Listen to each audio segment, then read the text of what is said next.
Fentanilo es una clásica historia de oferta y demanda, de imponer los intereses del capital por encima de la salud de las personas. Es la historia de una cura convertida en enfermedad.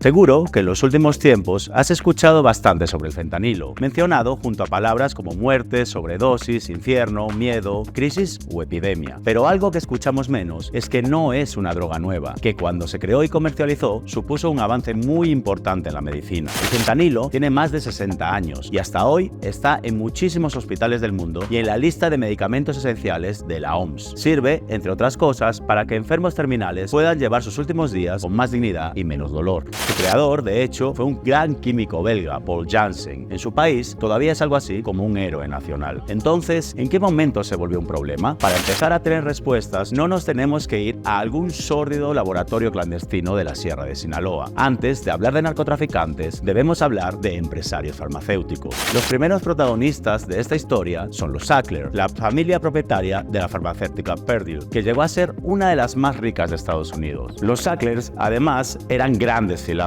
Sus donaciones hicieron que se bautizara con su apellido instalaciones en el Museo Metropolitano de Nueva York, en el Louvre en París y en varias de las universidades más prestigiosas del mundo como Harvard u Oxford. Pero esta historia tan estadounidense de un imperio convertido en dinastía tenía su lado oscuro. Su enorme fortuna vino en gran parte de jugar con la salud de la gente. En 1995 lanzaron al mercado Oxycontin, un opiáceo sintético. Al lanzamiento de este medicamento le siguió una agresiva campaña de marketing y cabildeo. En los 5 años siguientes, Purdue auspició 40 conferencias en resorts de Florida o California, a la que asistieron unas 5.000 personas de la industria farmacéutica. No eran cualquier persona, invitaban a la gente que recetaba más opioides para convencerlos de que vendieran el suyo. Solo en 2001, Purdue pagó en bonos a sus vendedores $40 millones. Oxycontin fue un éxito, generó ganancias por unos $35.000 millones.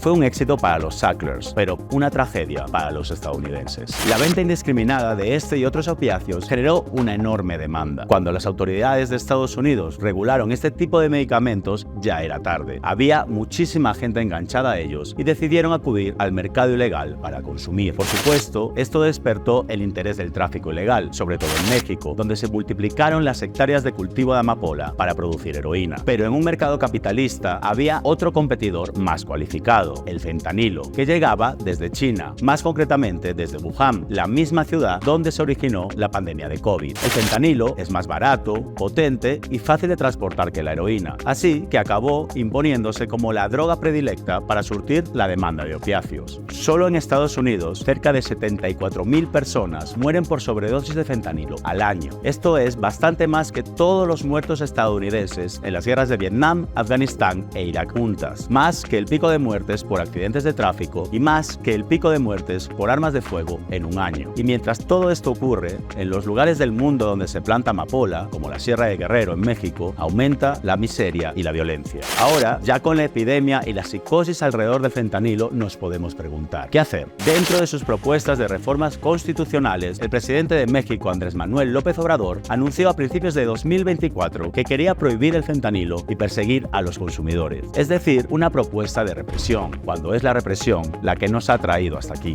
Desde el inicio de la guerra contra las drogas, las epidemias de heroína, de crack, de cocaína o ahora de fentanilo se han sucedido una tras otra. Otro camino, quizás más radical desde la perspectiva capitalista, sería buscar soluciones, al menos por una vez que pongan la salud de la gente por encima de la economía.